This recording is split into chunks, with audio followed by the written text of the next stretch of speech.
आज का हमारा टॉपिक है मॉडर्न हिस्ट्री। देखिए, मॉडर्न हिस्ट्री से कोई भी एग्जाम होता है जिसमें जीके जीएस का सिलेबस है, उसमें ठीक ठाक क्वेश्चन है जो पूछ लिया जाता है।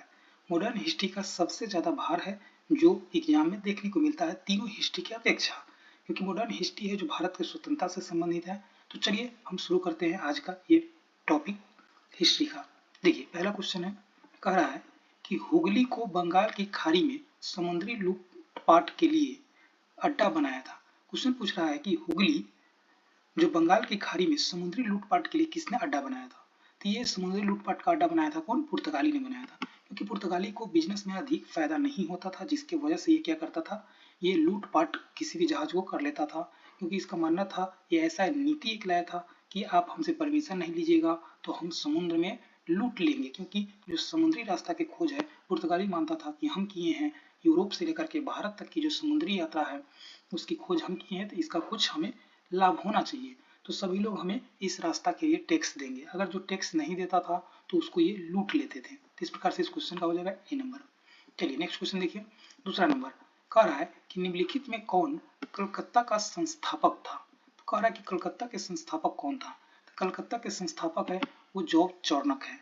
जॉब चौर्नक ने 1699 में 3 स्थान को मिला करके कलकत्ता का निर्माण किया था, जिसमें पहला स्थान था गोविंदपुर, दूसरा है सुतानती, तीसरा है कालीकता। ये तीनों स्थानों को मिलाकर के कलकत्ता का स्थापना किया था। ये कौन किया था? तो जॉब चौर्नक ने किया था। चलिए नेक्स्ट क्वेश्चन देखिए, तीसरा नंबर कह रहा है कि भारत के साथ व्यापार के लिए सर्वप्रथम संयुक्त पूंजी कंपनी किन लोगों ने आरंभ किया था। ये संयुक्त पूंजी है जो सबसे पहले किसने प्रारंभ किया था? तो ये डच ने किया था। संयुक्त पूंजी का मतलब है कि बहुत लोग मिल करके पूंजी का निर्माण करें, जिससे क्या हुआ कि अधिक से अधिक ज्यादा निवेश किया जा सके। तो ये संयुक्त पूंजी का जो प्रावधान है सबसे पहले डच के द्वारा किया गया था। चलिए नेक्स्ट क्वेश्चन देखिए, नेक्स्ट क्वेश्चन है चौथा क्वेश्चन कि लंदन में ब्रिटिश ईस्ट इंडिया कंपनी के गठन के समय भारत का निम्नलिखित में कौन बादशाह था। तो भारत में बादशाह कौन था? तो उस समय भारत में जो बादशाह था वो था अकबर। देखिए, ईस्ट इंडिया कंपनी की जो स्थापना है वो 1599 में हुआ है। आप देखते हैं 1600 में, तो 1600 में ईस्ट इंडिया कंपनी का स्थापना नहीं हुआ है। 1600 में क्या हुआ है, ईस्ट इंडिया कंपनी को महारानी एलिजाबेथ से उसको व्यापार करने का अनुमति प्राप्त हुआ है। लेकिन ईस्ट इंडिया कंपनी का जो स्थापना है वो 1599 में हुआ है। आप इसको याद रखेंगे। 1600 में व्यापार करने के लिए एक अधिकार प्राप्त हुआ था महारानी एलिजाबेथ से। 1600 में उसका स्थापना नहीं हुआ था। 1600 में व्यापार करने के लिए प्रमाण पत्र प्राप्त हुआ था। स्थापना 1599 में हुआ है और उस समय भारत के जो बादशाह थे वो अकबर थे। चलिए नेक्स्ट क्वेश्चन, नेक्स्ट क्वेश्चन है कि किस मुगल बादशाह के काल में ईस्ट इंडिया कंपनी ने भारत में सर्वप्रथम कारखाना स्थापित किया था। देखिए, पूछ रहा है कि कारखाना सबसे पहले ईस्ट इंडिया कंपनी ने किस बादशाह के समय स्थापित किया था। तो उस समय ये जहांगीर के समय कंपनी का जो ईस्ट इंडिया कंपनी है वो भारत में कारखाना स्थापित कर पाया था। देखिए, ऐसे जो ईस्ट इंडिया कंपनी है वो भारत में 1608 में कंपनी है जो एक कारखाना भारत में स्थापित करता है, लेकिन उसको लाइसेंस नहीं मिल पाता है। पहली बार उसको लाइसेंस है जो 1613 में मिलता है और वो सूरत में लाइसेंस लेकर पहली बार विधिवत रूप से कंपनी है जो कारखाना की स्थापना करता है। देखिए, उस समय कारखाना का सिंपल सी मतलब होता था कि जहां पर जो व्यापार के लिए वस्तु रखा जाता था उसको कारखाना कहा जाता था। तो ये पहली बार कब खोला गया था? जहांगीर के शासनकाल में खोला गया था। पहली बार जो कंपनी का कारखाना है जो 1608 में स्थापित किया गया था, लेकिन उसके लिए लाइसेंस नहीं लिया गया था। लाइसेंस लेकर पहला खोला गया है जो 1613 में है। चलिए नेक्स्ट क्वेश्चन देखिए, 6 नंबर क्वेश्चन कह रहा है, 6 नंबर क्वेश्चन कि भारत में 1613 ईस्वी में अंग्रेजों ने अपनी पहली फैक्ट्री कहाँ स्थापित की थी। तो जो 1613 में जो अपनी कंपनी ने पहली फैक्ट्री स्थापित की थी, फैक्ट्री उस समय वही जो सामान रखा जाता था जिस जगह पर व्यापार के लिए, उसे फैक्ट्री कहा जाता, उसे कारखाना कहा जाता था। ये कहाँ किया गया था? 1613 में पहली बार किया गया था, सूरत में किया गया था। तो इस प्रकार से इस क्वेश्चन का आंसर हो जाएगा डी नंबर। चलिए नेक्स्ट क्वेश्चन देखिए, नेक्स्ट क्वेश्चन है 7 नंबर। कह रहा है कि निम्नलिखित में किस अंग्रेज अधिकारी ने पुर्तगाली को स्वाली के स्थान पर हराया था। तो देखिए, स्वाली है जो गुजरात में एक स्थान है और स्वाली के में एक युद्ध जो हुआ था वो 1612 में हुआ था और इसमें किसने हराया था? तो थॉमस बेस्ट ने पुर्तगाली को हराया था। कहाँ पर? स्वाली में। स्वाली कहाँ है? तो गुजरात में एक स्थान है जहाँ पर युद्ध हुआ था 1612 ईस्वी में और थॉमस बेस्ट ने ईस्ट इंडिया कंपनी का नेतृत्व किया था और पुर्तगाली को हरा दिया था। चलिए नेक्स्ट क्वेश्चन देखिए, नेक्स्ट क्वेश्चन है 8 नंबर। 8 नंबर कह रहा है कि निम्नलिखित यूरोपीय व्यापारी कंपनी में किसने सूरत में सर्वप्रथम अपना कारखाना स्थापित किया था। पूछ रहा है कि सूरत में सबसे पहले कौन है जो कारखाना स्थापित किया था। तो ईस्ट इंडिया कंपनी के द्वारा यानी कि अंग्रेजों के द्वारा ये कारखाना है जो स्थापित किया गया था। चलिए नेक्स्ट क्वेश्चन देखिए 9 नंबर। कह रहा है कि वर्ष 1613 में अंग्रेजी ईस्ट इंडिया कंपनी को कहाँ एक कारखाना स्थापित करने की अनुमति मिली थी। कि कहाँ स्थापित करने को मिला था, तो अभी हम देखे थे क्वेश्चन को, ये मिला था सूरत में। चलिए नेक्स्ट क्वेश्चन है 10 नंबर। कह रहा है कि ब्रिटिश ईस्ट इंडिया कंपनी ने बम्बई किससे लिया था। तो ईस्ट इंडिया कंपनी है जो बम्बई है जो पुर्तगाली से लिया था व्यापार के लिए। इसे लीज पर लिया गया था। किस लिए लिया गया था, तो व्यापार के लिए लिया गया था। ईस्ट इंडिया कंपनी है जो खरीदा था किससे, तो पुर्तगाली से। पुर्तगाल को मिला था, जो पुर्तगाल के जो राजकुमार थे उनको ये विवाह जब हुआ था पुर्तगाल से और यहाँ भारतीय संबंध जो स्थापित हुआ था, तो इसमें इनको जो मुंबई है दहेज के रूप में वहाँ के राजा को ये मिला था, जिसके वजह से पुर्तगालियों ने बाद में पट्टा पर यानी कि लीज पर ईस्ट इंडिया कंपनी को व्यापार के लिए दे दिया था। तो ये डी नंबर इसका आंसर हो जाएगा। चलिए 11 नंबर क्वेश्चन देख लीजिए। कह रहा है कि ईस्ट इंडिया कंपनी के किस अंग्रेज गवर्नर को औरंगजेब द्वारा भारत से निष्कासित कर दिया गया था। देखिए ईस्ट इंडिया कंपनी के जो गवर्नर था सर जॉन चाइल्ड, जिसे औरंगजेब ने भारत से निष्कासित कर दिया था, क्योंकि औरंगजेब के द्वारा जो बात कही गई थी वो सर जॉन चाइल्ड के द्वारा नहीं माना गया था। ये किलाबंदी कर रहा था जिसे रोकने का आदेश औरंगजेब ने दिया था, ये नहीं माना था, जिसकी वजह से औरंगजेब ने इसे भारत से निकाल दिया था। चलिए नेक्स्ट क्वेश्चन देखिए। नेक्स्ट क्वेश्चन है कर्नाटक युद्ध किन के मध्य लड़ा गया था। देखिए कर्नाटक युद्ध है जो अंग्रेज व फ्रांसीसी के बीच में लड़ा गया था। इसका तत्कालिक कारण जैसे कि यूरोप में जो घटना घट रही थी वो भी था, और भारत में जो कर्नाटक का युद्ध होने का कारण था कि कर्नाटक का उत्तराधिकारी कौन होगा। अंग्रेज चाहते थे कि कोई और बने और फ्रांसीसी चाहते थे कोई और बने, ताकि जो अंग्रेज के समर्थन से बनेंगे तो अंग्रेज को सहायता प्राप्त होगा व्यापार करने के लिए, और फ्रांसीसी की सहायता से जो राजा वहां बनेंगे तो फ्रांसीसी को सहायता प्राप्त होगा व्यापार के लिए। तो दोनों चाहते थे अपने सुविधानुसार कि राजा कौन बने, ये भी एक कारण था।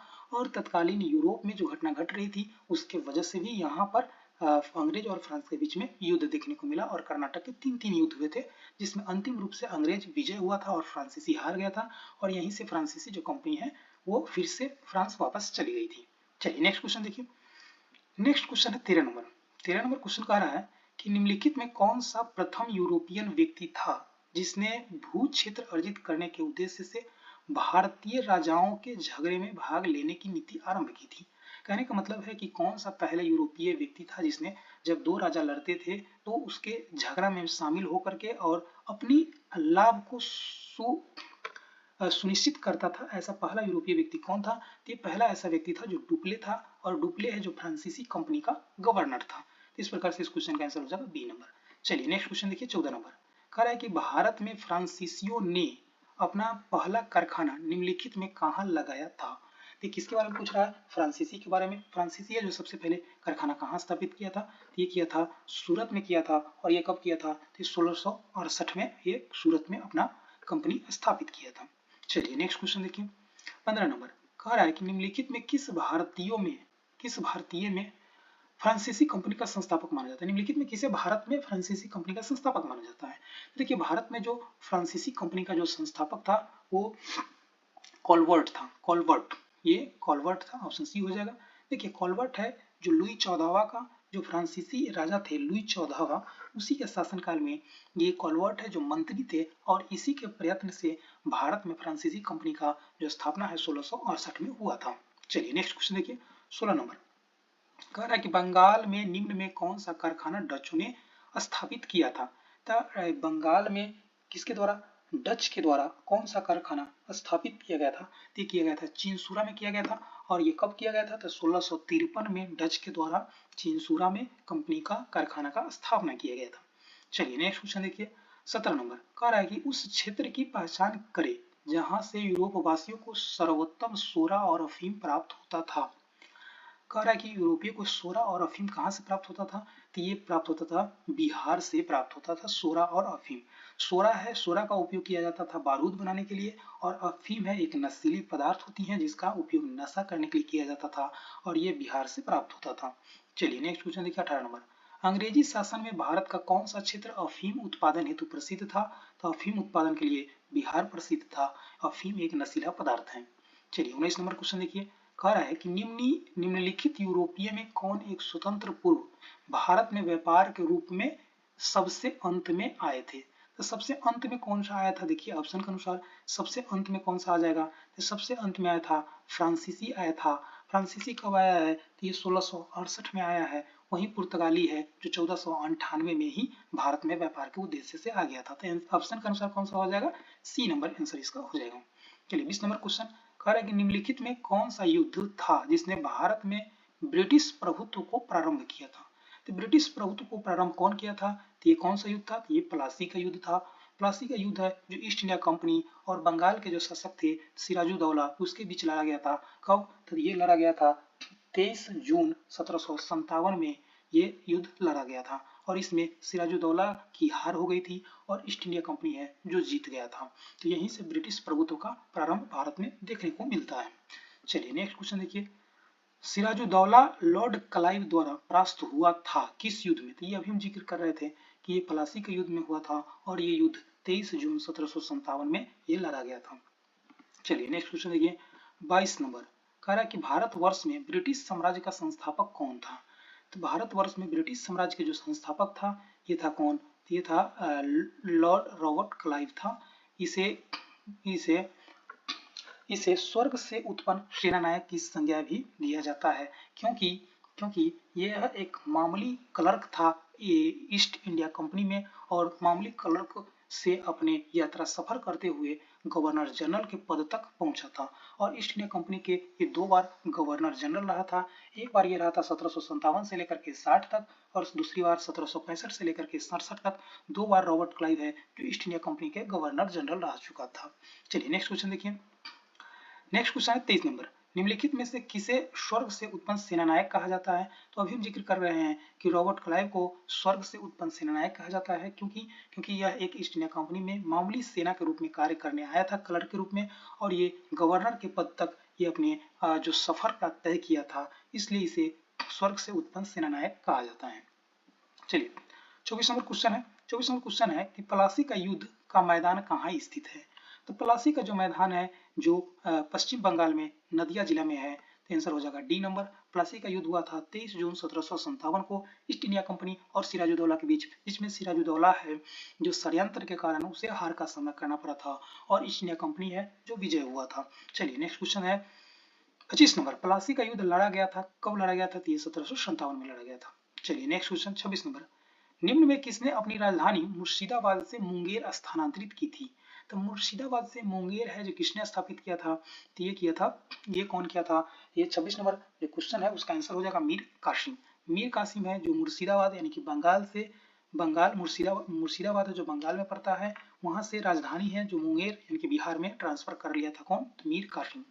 चलिए नेक्स्ट क्वेश्चन देखिए, नेक्स्ट क्वेश्चन 27 नंबर है कि बक्सर के युद्ध के समय दिल्ली का शासक कौन था? तो देखिए दिल्ली का शासक कौन था? तो ये शाह आलम द्वितीय था क्योंकि जो बक्सर का युद्ध है हुआ था 22 अक्टूबर ये 1764 में हुआ था और 1764 में शाह आलम द्वितीय है जो मुगल वंश के तरफ से दिल्ली का शासन संभाल रहे थे। तो हो जाएगा D number.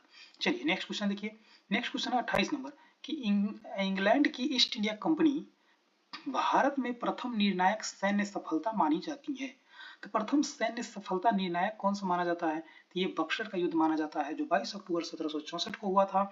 East India company और भारत की तरफ से 3 नवाब है जो मिल करके इस युद्ध का संचालन किए थे, जिसमें जिसमें था सुजाउद्दौला ये अवध का नवाब था और मुगल बादशाह शाह आलम द्वितीय और एक मीर कासिम है, ये तीनों मिल करके ईस्ट इंडिया कंपनी के विरुद्ध ये युद्ध लड़ा था। कहाँ पर? बक्सर में। बक्सर कहाँ पड़ता है? तो बिहार में पड़ता है और ये युद्ध 1764 में हुआ था। लेकिन तीनों सेना की जो संयुक्त सेना थी भारतीय उसकी पराजित हुई और अंग्रेज ने यहाँ पर सफलता प्राप्त किया। यहीं से प्रथम सैन्य निर्णायक सफलता मानी जाती है।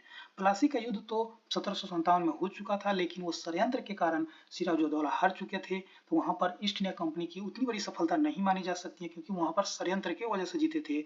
लेकिन जब 1764 में बक्सर का युद्ध हुआ था तो यहाँ पर पूर्ण रूप से ईस्ट इंडिया कंपनी है जो भारत को विजित कर चुका था। चलिए नेक्स्ट क्वेश्चन देखिए 29 नंबर, 29 नंबर क्वेश्चन कह रहा है कि सन 1765 में ईस्ट इंडिया कंपनी को बंगाल की दीवानी किसने प्रदान किया था। देखिए 1765 में बंगाल की ईस्ट इंडिया कंपनी को बंगाल की दीवानी किसने प्रदान किया था। तो ये प्रदान किया था मुगल सम्राट के द्वारा, शाह आलम द्वितीय के द्वारा।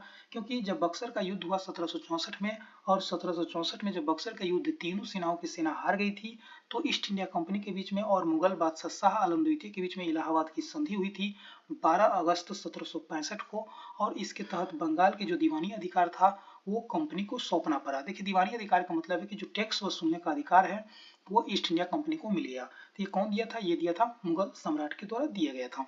चलिए नेक्स्ट क्वेश्चन देखिए 30 नंबर कह रहा है कि किस गवर्नर जनरल के कार्यकाल में ईस्ट इंडिया कंपनी को शहंशाह शाह आलम द्वितीय बंगाल, बिहार तथा उड़ीसा में दीवानी अधिकार दिए थे। तो अभी हम जिक्र कर रहे थे क्योंकि ये 1765 में हुआ है और उस समय पूछ रहा है कि किस गवर्नर जनरल के कार्यकाल में। तो उस समय जो गवर्नर जनरल था लॉर्ड क्लाइव था, क्योंकि लॉर्ड क्लाइव 2 बार मतलब गवर्नर के पद पर कार्य किया था। एक बार किया था 1757 से लेकर के 60 तक, और दूसरी बार किया 1765 से लेकर के 67 तक।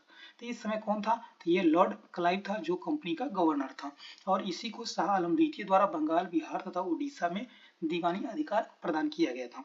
चलिए नेक्स्ट क्वेश्चन देखिए। नेक्स्ट क्वेश्चन है कि सम्राट शाह आलम द्वितीय ने ईस्ट इंडिया कंपनी को बंगाल, बिहार तथा उड़ीसा की दीवानी प्रदान की थी।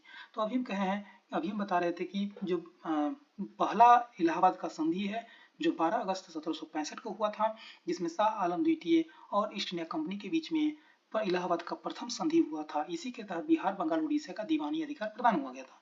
वहीं दूसरा जो इलाहाबाद की संधि है जो 16 अगस्त 1765 को जो अवध के नवाब सुजाउद्दौला थे और ईस्ट इंडिया कंपनी के बीच में हुआ था। तो जब बक्सर का युद्ध हारने के बाद दो इलाहाबाद की संधि हुई है, एक हुई है 12 अगस्त 1765 को और दूसरा हुआ 4 दिन के बाद यानी कि 16 अगस्त 1765 को हुआ था। पहला इलाहाबाद की संधि है जो ईस्ट इंडिया कंपनी और मुगल बादशाह शाह आलम द्वितीय के बीच में है, और दूसरा जो इलाहाबाद का संधि हुआ था वो हुआ था सुजाउद्दौला, अवध के नवाब थे सुजाउद्दौला और ईस्ट इंडिया कंपनी के बीच में हुआ था। चलिए नेक्स्ट क्वेश्चन देखिए। नेक्स्ट क्वेश्चन है 32 नंबर। वर्ष 1765 में दीवानी प्रदान किए जाने के बाद ब्रिटिश सबसे पहले निम्नलिखित में किस पर्वतीय जनजाति के संपर्क में आए थे। तो देखिए 1765 में जब दीवानी अधिकार प्राप्त हो गया था तो अंग्रेज जो सबसे पहले है जो खासी जनजाति के संपर्क में आए थे। आप जानते हैं कि गारो खासी जयंतिया ये कहाँ की जनजाति है, तो ये मेघालय की जनजातियां है, और जनजाति को पहली बार उस समय टैक्स देने की प्रथा शुरू हो गई थी, जिसके वजह से अंग्रेज और जनजाति के बीच में पहली बार टकराव उसी समय हुआ था।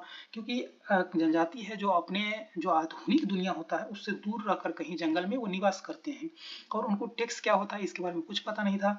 लेकिन ईस्ट इंडिया कंपनी को 1765 में क्या हुआ था कि दीवानी अधिकार मिल गया था, वो टैक्स मतलब वसूलने का अधिकार मिल गया था। तो ये चाहते थे ईस्ट इंडिया कंपनी की जो जनजाति है जो भारत में निवास कर रही है वो भी टैक्स थे, जिसकी वजह से पहली बार ईस्ट इंडिया कंपनी और जनजाति के बीच में टकराव हुआ था। और ये कौन सी जनजाति थी, तो ये खासी जनजाति है जो मेघालय में निवास करती है।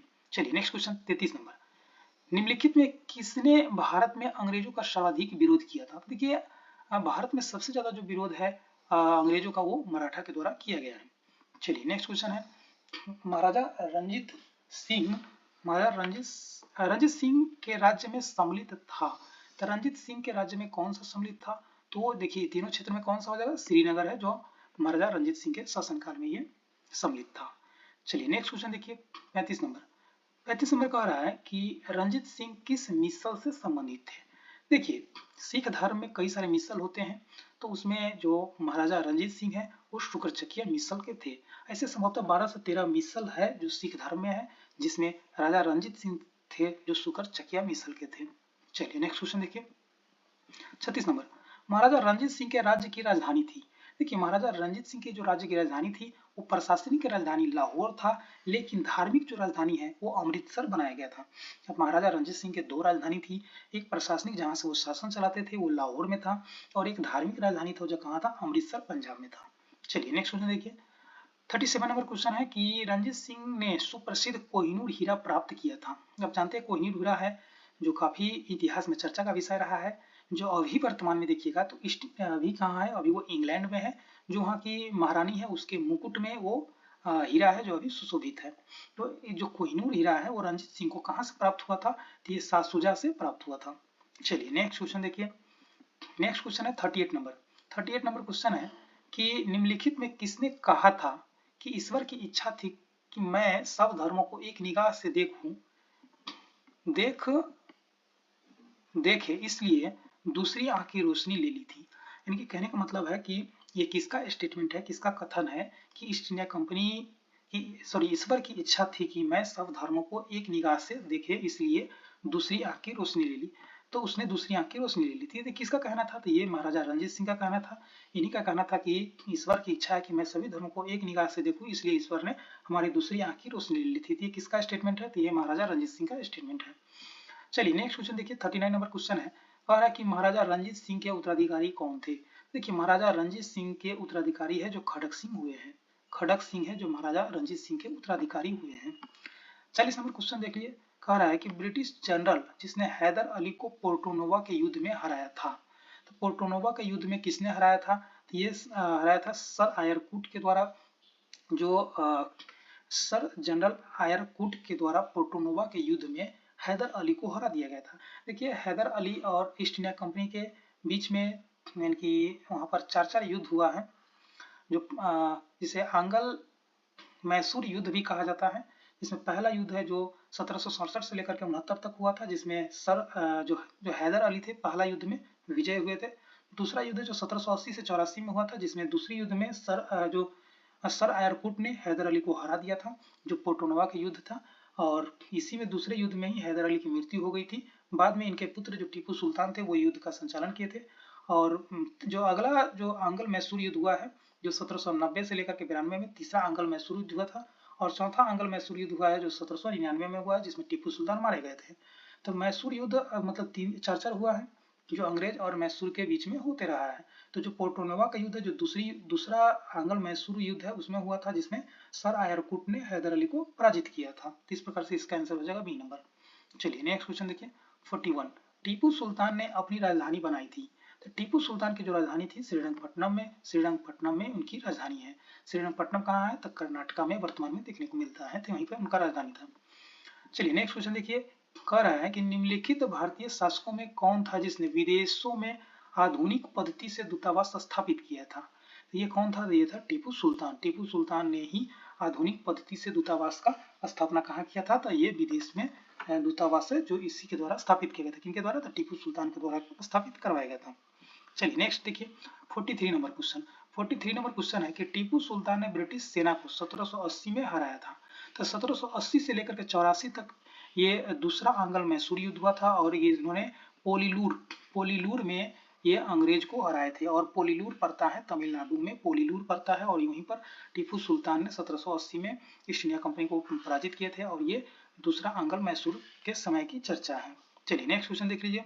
नेक्स्ट क्वेश्चन है कि अंग्रेजों ने श्रीरंगपट्टनम की संधि किसके साथ की थी? तो श्रीरंगपट्टनम की जो संधि है वो 1790 से लेकर के 92 में जो तीसरा आंगल मैसूर युद्ध हुआ है उसके जब युद्ध समाप्त हुआ तो उसमें श्रीरंगपट्टनम की संधि हुई थी। और ये टीपू सुल्तान और अंग्रेज के बीच में हुआ है, तो कौन हो जाएगा इसमें?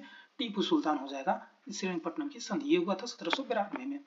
चलिए नेक्स्ट क्वेश्चन देखिए। कह रहा है टीपू सुल्तान अंग्रेजों के साथ युद्ध में कब मारा गया था? तो जो चौथा आंगल मैसूर युद्ध हुआ था उसी में टीपू सुल्तान है उसकी मृत्यु हो गई थी।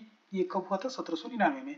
वहीं दूसरा आंगल मैसूर युद्ध में इनके पिताजी हैदर अली की मृत्यु 1782 में हो गया था।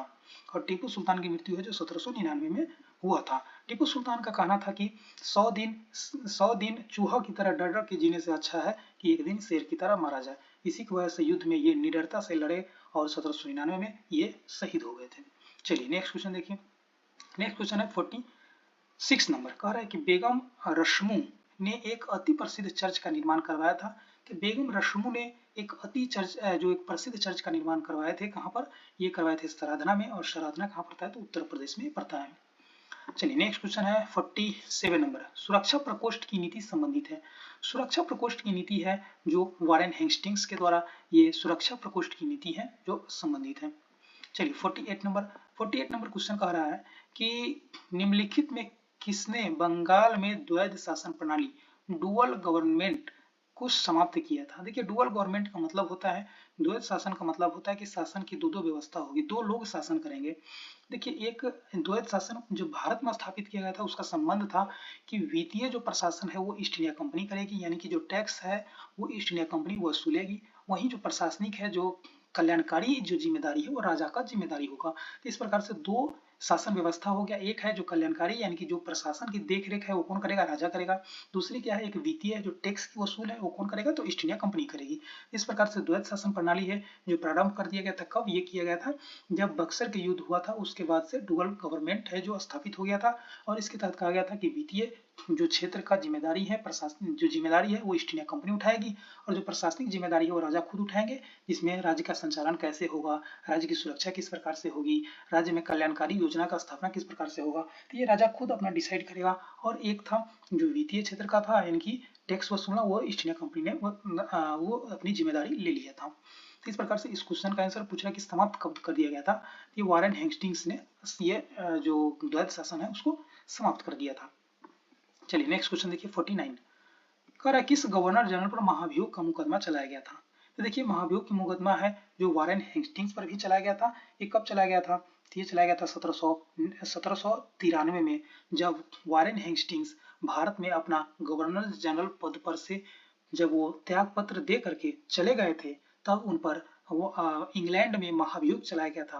और ये महाभियोग संयोगवश झूठा निकला था, जो आरोप इन पर लगा था वो सत्यता की पुष्टि नहीं हो पाई थी, और इनको अपना इज्जत के प्रवाह करते हुए बाद में इन्होंने सुसाइड कर लिए थे कि हम पर इज्जत पर दाग लग गया है, जिसकी वजह से सुसाइड कर लिए थे। तो कब चला था, 1793 में चला था महाभियोग। महाभियोग है जो 1793 में चला था, और ये चला था इंग्लैंड में चला था। चलिए नेक्स्ट क्वेश्चन देखिए। नेक्स्ट क्वेश्चन है, कह रहा है कि भारत में न्यायिक संगठन की स्थापना किसने की थी। देखिए भारत में न्यायिक संगठन की जो सबसे पहले स्थापना है जो लॉर्ड कॉर्नवालिस के द्वारा किया गया था। लॉर्ड कॉर्नवालिस से जो 1787 से लेकर के 1793 तक ये लॉर्ड कॉर्नवालिस से जो न्याय संगठन की स्थापना करने में अपना महत्वपूर्ण भूमिका निभाए हैं। और इन्हीं के द्वारा, लॉर्ड कॉर्नवालिस के द्वारा ही कॉर्नवालिस कोड आया था। और कॉर्नवालिस कोड में पहली बार व्यवस्था की गई थी कि फौजदारी के लिए क्या दंड का प्रावधान होगा, और दीवानी जो अपराध होता है उसके लिए क्या दंड के प्रावधान होंगे।